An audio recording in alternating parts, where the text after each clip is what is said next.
Welcome to Musicians versus the World, the podcast where we explore aspects of music and musician life that may not have been covered in music school. I am your host, Christine Smith, and today we are learning about the Alexander technique and improving our musicianship with Jennifer Roig-Francolí. Jennifer has performed as a violin soloist in many of the world's most prestigious concert halls, including multiple solo appearances at Carnegie Hall and with orchestras such as the Pittsburgh Symphony Orchestra and Berlin Symphony Orchestra. She has been the concertmaster and associate concertmaster of multiple ensembles and was featured as a rising star in Time magazine. As a double certified Alexander technique teacher, Jennifer combines her professional experience with a lifelong love of meditation and perennial wisdom. She teaches Alexander technique in Cincinnati and online and gives workshops around the world. She has founded 2 professional associations for Alexander technique teachers in Ohio. In 2009, she designed and implemented a successful research study for surgeons using Alexander technique at Cincinnati Children's Hospital and Medical Center, which resulted in a prize-winning paper presented at the American Academy of Pediatrics and published by the Journal of Urology. And last year, her book, Make Great Music with Ease, The Secret to Smarter Practice, Confidence, Performance, and Living a Happier Life became an Amazon #1 bestseller. And I'm so excited to chat with her. So Jennifer, thank you so much for being here and welcome to Musicians versus the World. Hi, Christine. Thanks so much for having me. I am so excited to talk with you. I just love what you're doing and I'm so interested about Alexander technique. I've heard so much about it and I can't wait to just dive in with you about all that.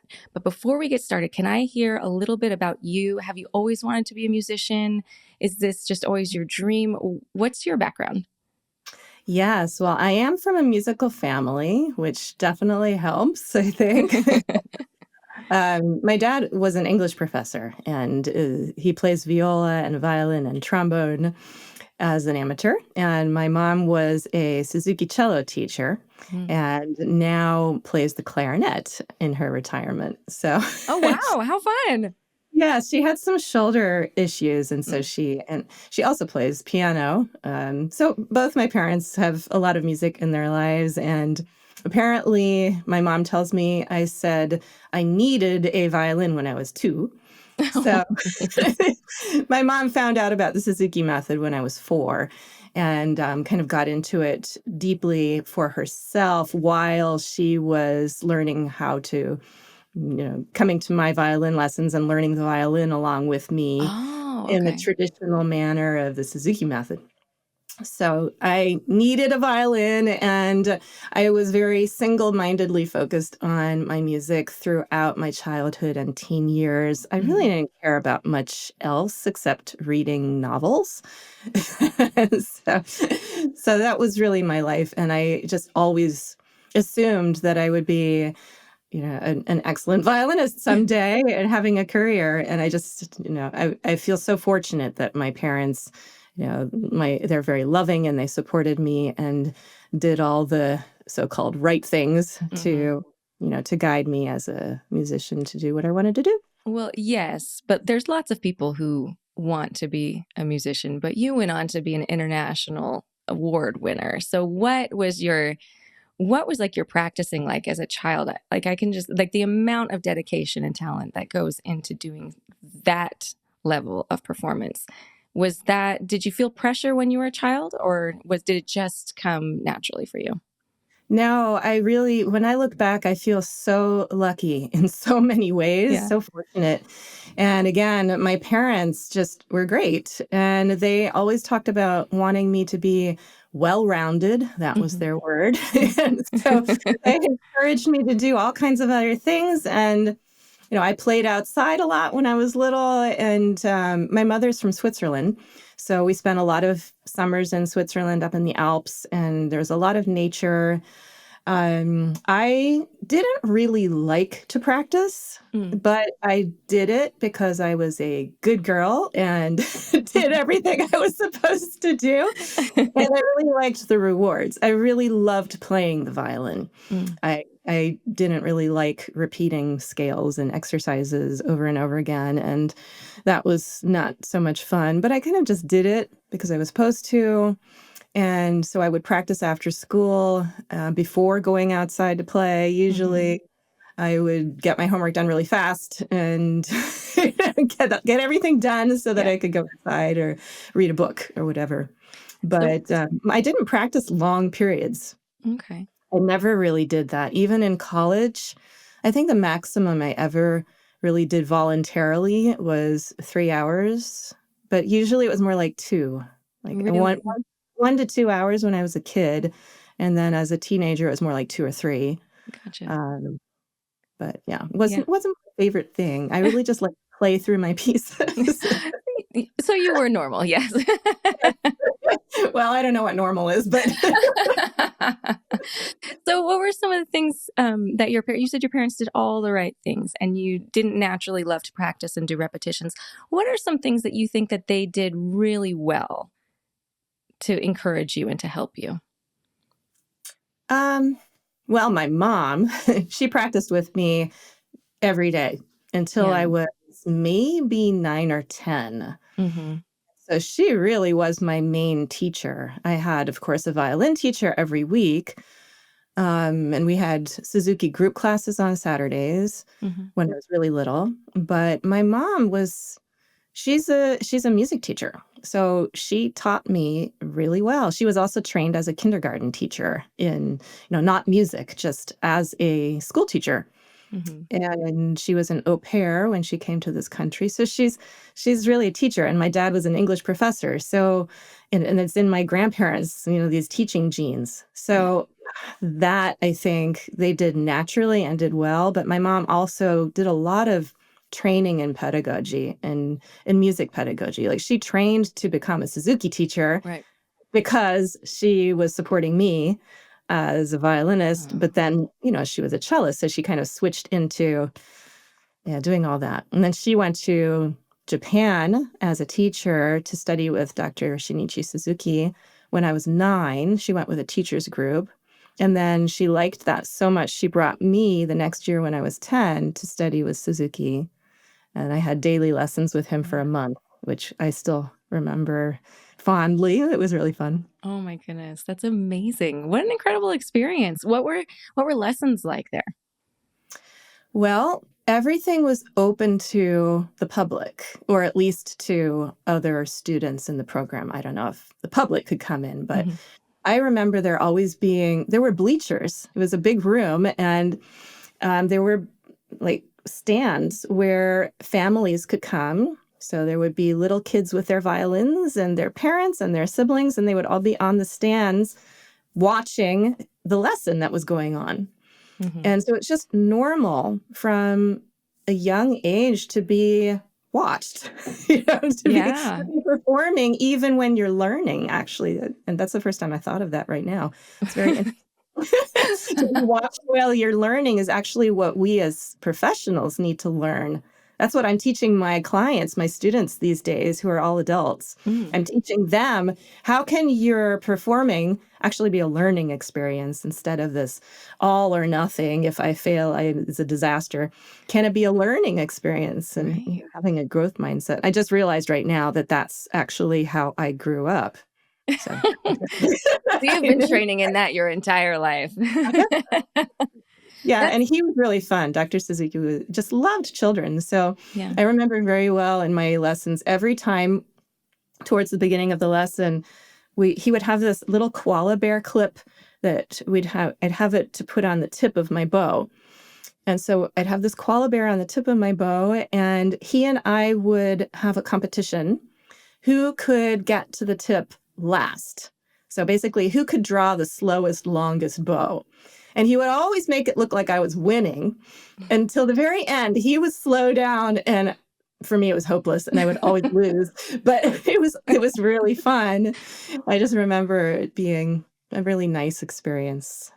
We stayed with a Japanese family, and I remember riding my bicycle out in the rice paddy, not in the rice paddies, but along the rice paddies at the sunset, and it was very beautiful. Oh, that's amazing. Great memory. I love that. And I love hearing about your history and about how your parents nurtured you as a whole person. And then even when you go to Japan, those lessons were fun, and he took care of you as a little girl as well as a musician. And now I am starting to see just kind of like the foundations of what you're doing now. Mhm. And I can see where that passion is coming from. And I love that. So what is it that you are doing now? You talked a little bit about people you were coaching, but Yes. what is your life like now? So actually, I only teach online these days. And I started doing that I've been teaching online since about 2012 Hmm. and exclusively online since 2018. So before the pandemic, I switched over because I love it and it works really well. You were ahead of the curve. Thankfully, I was ahead because it would have been really scary otherwise, Absolutely. as it was for many people. But yes, my practice was already there. And so what I do is I specialize in supporting musicians, adult musicians, whether they're elite professionals or beginner amateurs. I don't really care. I Mhm. have students in their 70s who are just picking up a violin or a cello for the first time, and it can be really fun. Yeah. And then I've taught a faculty member from Juilliard. So, all kinds of adults come Yeah. to me. The things they usually come to me for fall into several categories. So there can be people with physical pain, like tendonitis, back pain, wrist pain, neck, shoulder, you name it. Right? Right. Yeah. But usually they see it as related to playing their instrument, Hmm. although there can be other issues as well. So pain is one thing, and then performance anxiety and stress, tension, kind of from an emotional point of view or mindset. People come to me for that to help with stage fright. And then general tension and stress is something that I help people with a lot. And then last but not at all least, some people just want to improve their musical skills and their technical skills with their instrument. Hmm. And so I work with all different instruments. I don't care. I mean, I've got lots of violin students because they find me Right. easily. But I work with all kinds of instrumentalists. Yeah, I'm thinking of vibraphone. This is one of the more usual ones that I've worked with. Really? Yeah, There's and tension in vibraphone playing? there's tension in everyone on the planet. True. This is true. Okay. I say that, laughing, but it is true. And the Alexander technique really is for anyone and Mm. everyone. But since I'm a musician, it just made logical sense for me to narrow my specialty to helping musicians. Hmm. And actually, I resisted that, believe it or not. I resisted specializing with musicians for a long time. And Hmm. when I finished my Alexander teacher training, I started by working with anybody but musicians. Really? Yes. I worked with a firefighter, a journalist, school teacher, like all kinds of people would come Okay. to my studio. And it was really fun for me. But then building a business, it's just nearly impossible if you can do anything for anyone. Yeah. So, It's and good it's to hard for people to specialize. believe too. So, yeah, I Yes. specialize in musicians. So I am so intrigued with Alexander Technique. I have gotten emails about these kind of courses and training, and there's all these things. And I am ashamed to say that I haven't looked too far into it. Can you give me just kind of like a primer? I know I'd heard about it being for tension and playing without injury, but it sounds like there's more to it than that. Can you Yeah. kind of give me like a brief summary, I guess, because it takes years, because it took you years to master it. So Yes, the $1,000,000 question. Well, as a musician specialized in helping musicians, let me answer it for you this way. The Alexander technique, the way I see it, is a way to get to know yourself better. And in getting to know yourself better, you're looking at how you think, how you move, how you live, how you do the everyday things you do, how you play your instrument, how you perform. And so we're looking at your thoughts, your body, your creative spirit, and just experimenting and learning, okay, what am I doing? What are my habits?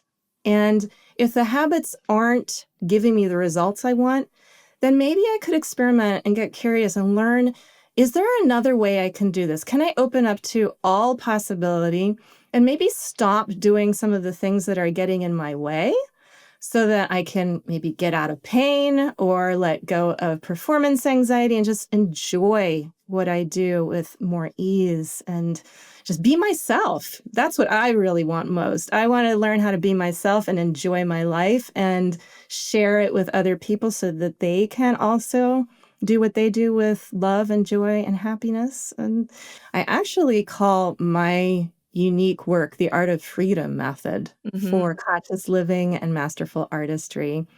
And I've done that for a lot of reasons, but maybe the biggest reason is that it gives me the freedom to teach whatever I want, however I want. But truly, fundamentally, what I'm teaching is the principles of the Alexander technique. And it really is kind of pure Alexander technique back to the origins. So now let me tell you about that.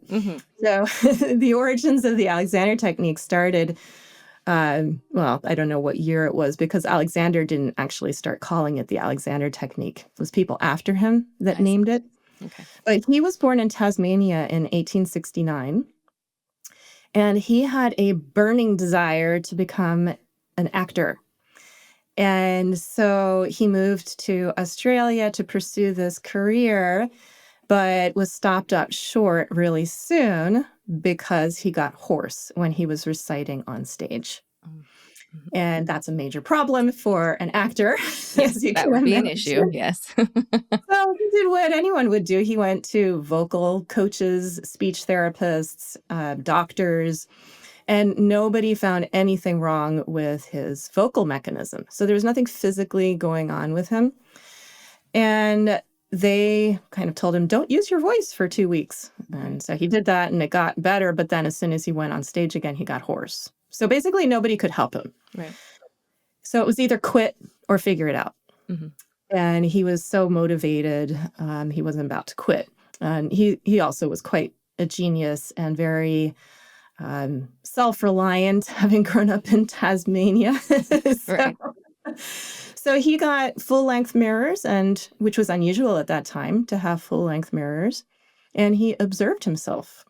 The story goes that he observed himself and experimented to figure out what was going on with himself for years. Now, he probably solved the problem sooner, because I can't imagine that he would have spent 7 or 8 years not performing before he solved the problem. So the history is a little murky there, but I think it's pretty much taken for granted that it's true that he did a lot of research as himself, as a subject on himself for many years. And he discovered really fundamental things about how the mind and the body work together. Needless to say, he solved his problem. He became a well-known actor, was very successful. Then people started flocking to him to learn how to have the kind of voice that he had. And then he started teaching. As he started teaching, he realized that what he had discovered about himself, his own mind, body, self, was universally applicable to every human being, not even just actors or just using the voice. And what he discovered, and I'm sorry, I have a train a few blocks away, and you might start hearing train noise. That's okay. Totally fine. It will pass, but it might get a little louder.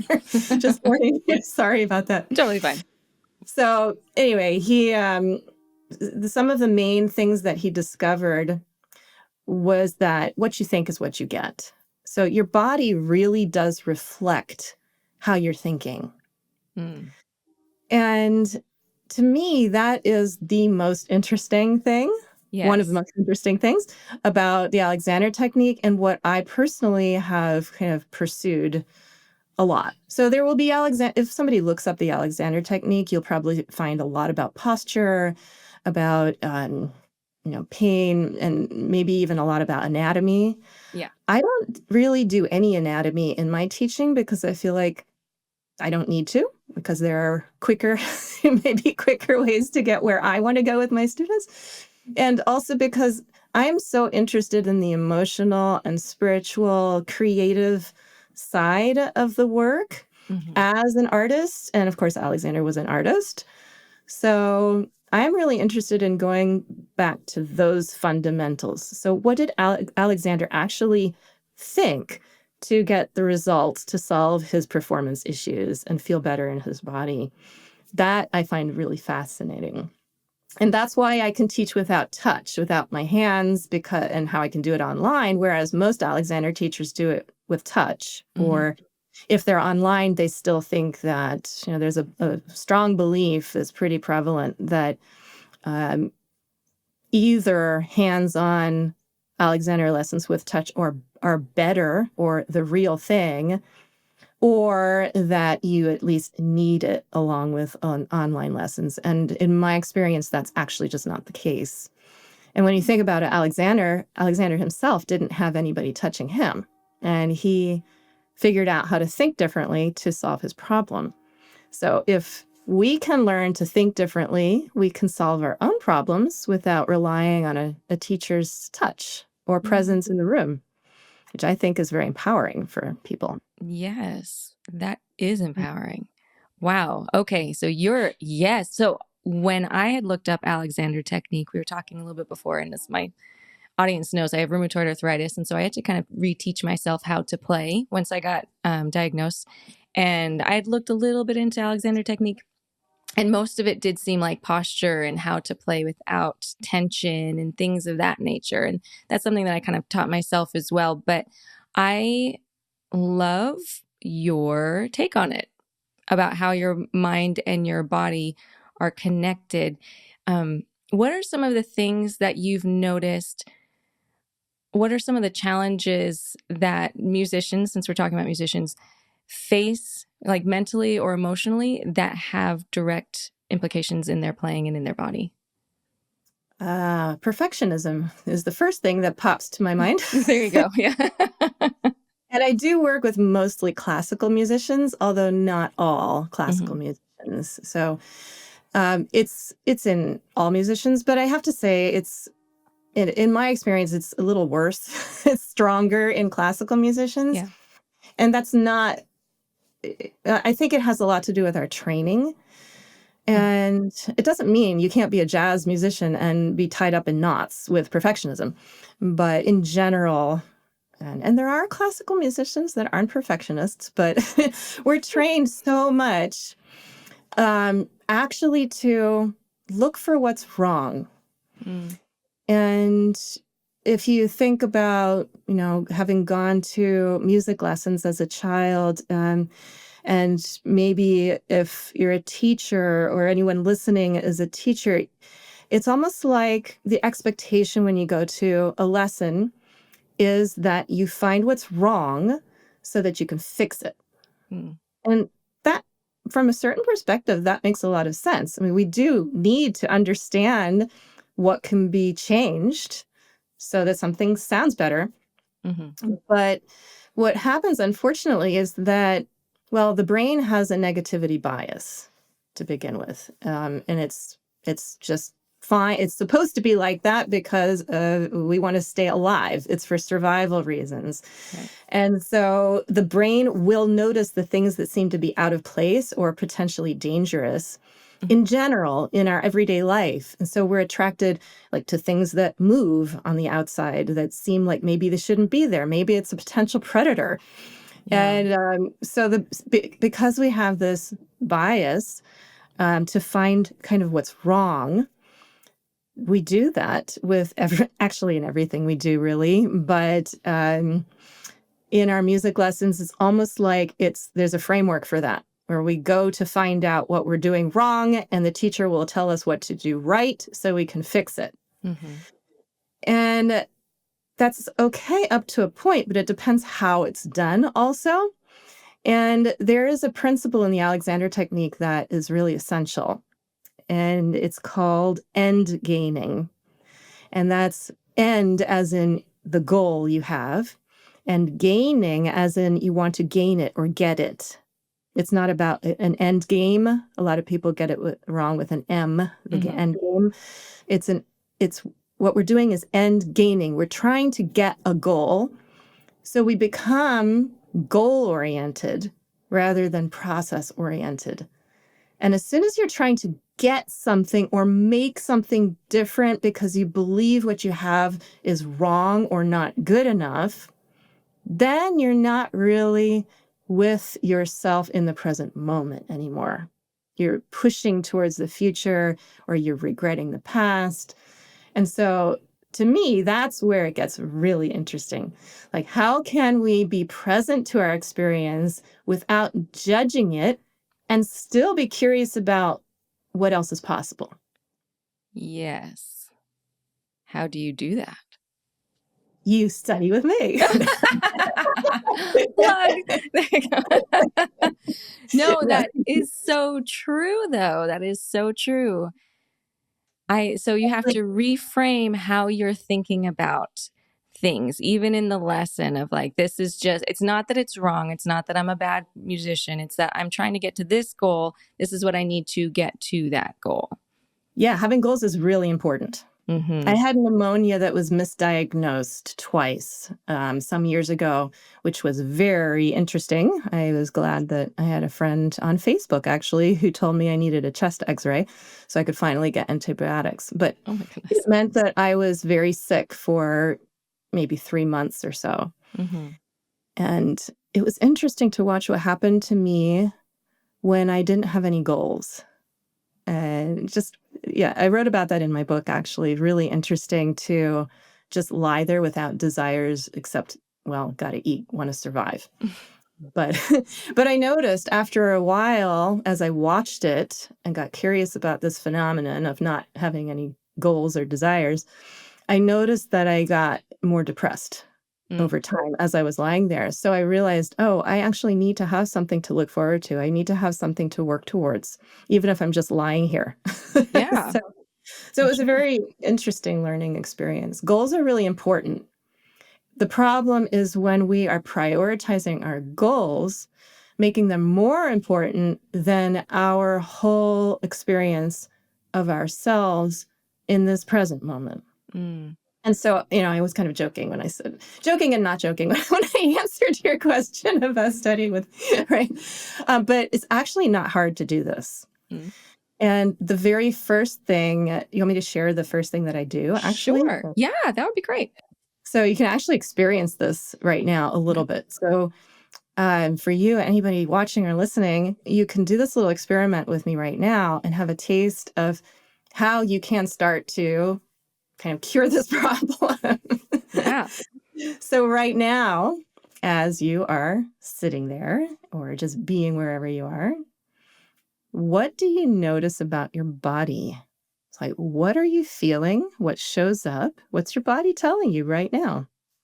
That's where we start.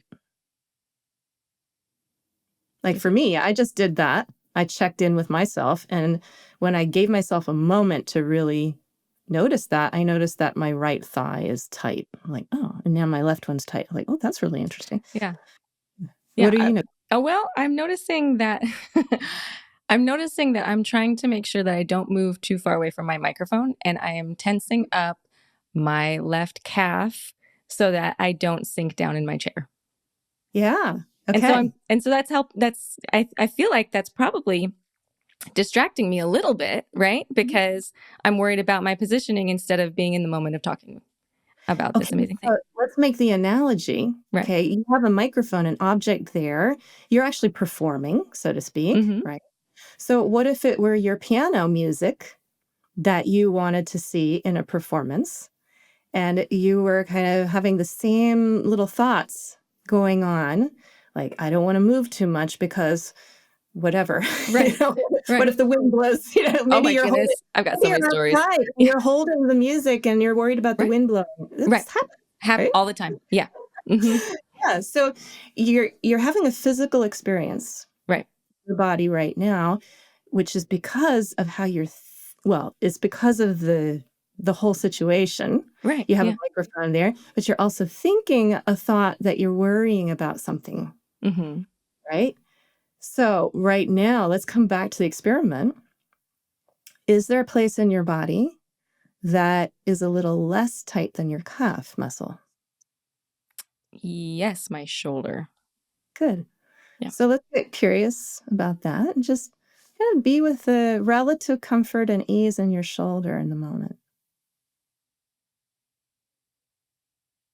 And then that is relaxing my calf. What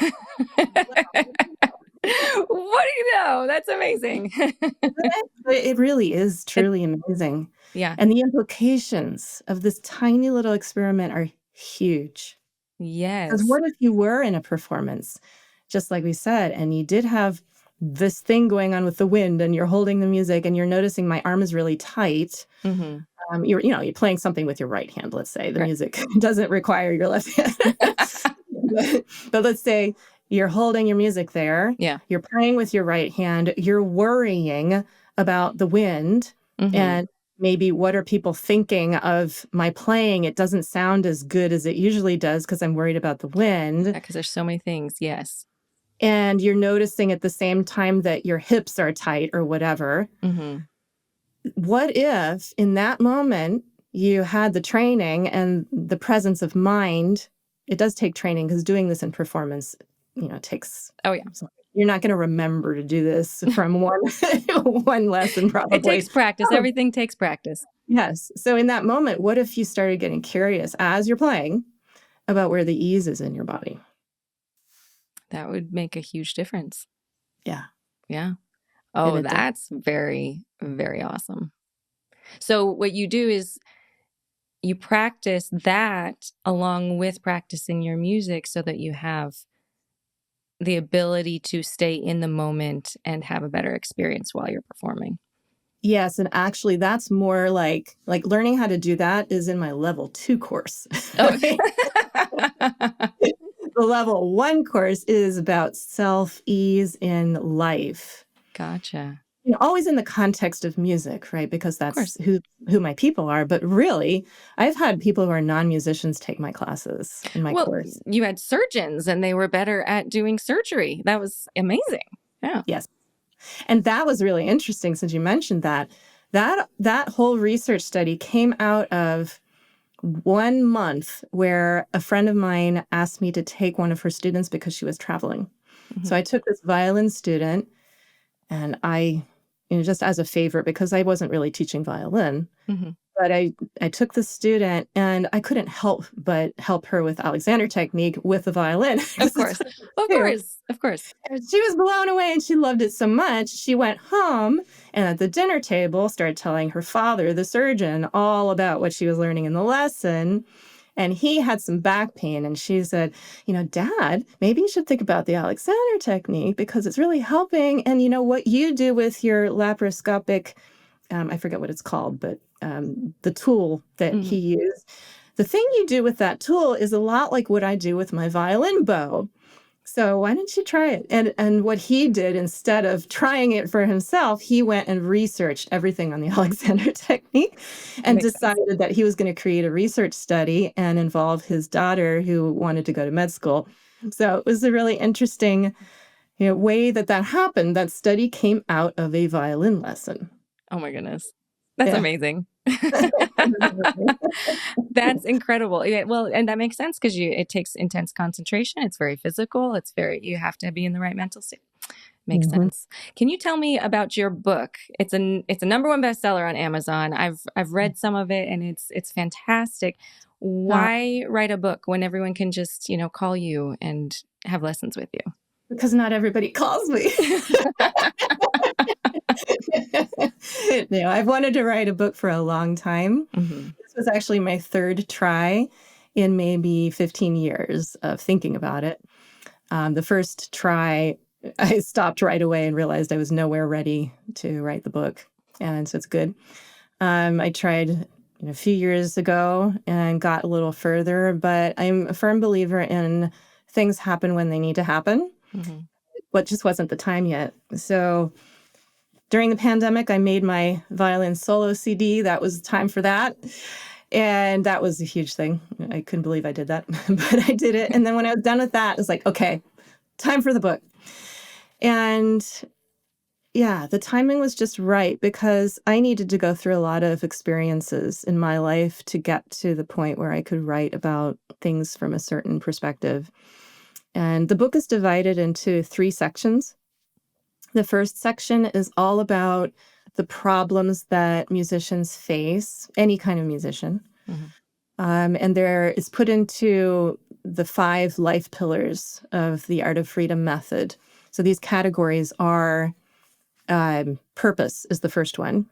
So, like we were talking about goals, if you lose your purpose, if you have no goals, then things get really difficult. So when a musician loses motivation or gets burned out, for example, that would fall into that category for me is we need to kind of wake up that purpose and get back to the why am I doing this? So purpose, and then mind, body, spirit, and artistry. Those are the 5 life pillars of the Art of Freedom method. So like performance anxiety, emotional issues, negative thinking, the inner critic and imposter syndrome, self-doubt, a lack of creativity, all those things. And then the artistry category is basically you need to learn your technique and be able to do it effortlessly rather than forcing. Right. So that's what part 1 is all about. And it goes into great detail about the types of problems musicians have. Then part 2, really, I get personal in that part. I tell my own personal story about growing up as like you asked me at the beginning, being a musician. But I really get into how I found the Alexander technique and how it completely changed my entire life in the best of ways. I had neck pain. That's why I went to a teacher at that time. And very quickly, my neck pain went away, but I also fell in love with life again. And everything started feeling amazing. So I kept taking lessons to find out what's happening here. Yeah. And then I ended up doing the teacher training and becoming a coach in this. So that's that story. And it also explains why I don't use my hands. And that is really actually unusual. And I think part of the reason the book didn't happen earlier is because I needed to be able to feel comfortable sharing that part about my teaching and making it public. Because like I sort of alluded to earlier, not everyone believes in what I'm doing. And there's been a lot of backlash. And I do want to mention that I teach a specific form of Alexander technique, which is called primal Alexander. Okay. Which has been continues to be developed by Mio Morales, who's the creator of this technique. And he is my partner, my boyfriend, but he's also a master Alexander teacher. He's been in the world of Alexander for more than 50 years. So He really knows what he's doing. And then just to wrap up, part 3 of my book is the practical methodology. It's like, you asked me, how do you do this? So the basic, the first steps, like what we did today, just this tiny little taste, is written about in part 3 of my book. And there's also kind of a video series and ancillary materials that come for free with the book for people who have it. That's amazing. So, and they find that on Amazon? Yes. Yeah. Great. And if someone were to read the book and to love it and would love to get in contact with you, how do they do that? Well, I am all over the internet, for better or for worse. So my website is www.artoffreedom.me. So it's .me. That's my website. And then I'm on Facebook all the time. Trying not to scroll through the newsfeed. That's not healthy to do. But I'm basically there to, support musicians. And so I'm very easy to find on Facebook. And I also have a YouTube channel, which has my violin performances, some of them, and a lot of teaching videos. So anyone interested in learning, for example, about how to reduce tension while playing their instruments or working on pain or performance anxiety, there are videos on those topics on my YouTube channel. If somebody wants to check that out before calling me. Gotcha. That's perfect. I love it. Jennifer, this has been so enlightening and so much fun. Thank you for giving us a little taste of your amazing teaching. As we wrap up here, what last minute advice do you have for musicians? It's so funny because I sort of just naturally do this these days. Thank you, Christine. But since you asked the question, I really do think that developing some sort of mindfulness or meditation practice It's really, really helpful. And I do have one video on YouTube, which is called, I think I changed the name. It's called Mind Body Awareness for Musicians. It's really for anybody who wants it. But to learn something called the cycle. It's a Primal Alexander. We call them awareness etudes. So it's the first one. And it's really simple, but it's also very meditative. And the difference between that and just sitting in meditation, which I strongly recommend for everybody on the planet, we'd have a more peaceful world, I'm sure, if everybody could just stop and be quiet and just go in and find some peace inside. So the difference between the cycle and regular meditation, the way I see it, is that you're connecting your thinking with your experience in your body. And there's a framework to help you move through this. And you're connecting to that ease and flow that is in the body all the time, but it's quiet.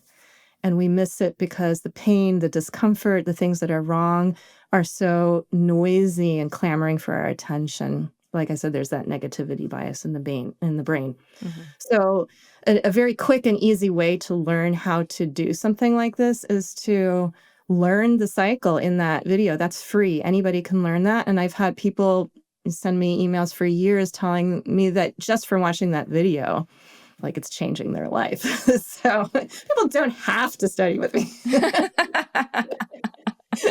But it is just the first step, right? It's a powerful one. But even if somebody just right now, when they're done watching and done listening, just take a moment to not jump into the next thing.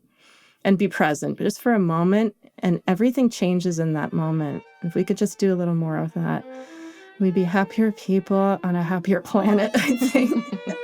That's fantastic. Jennifer, you're just such a joy. Thank you so much for coming in, talking to me. I have just loved learning from you today.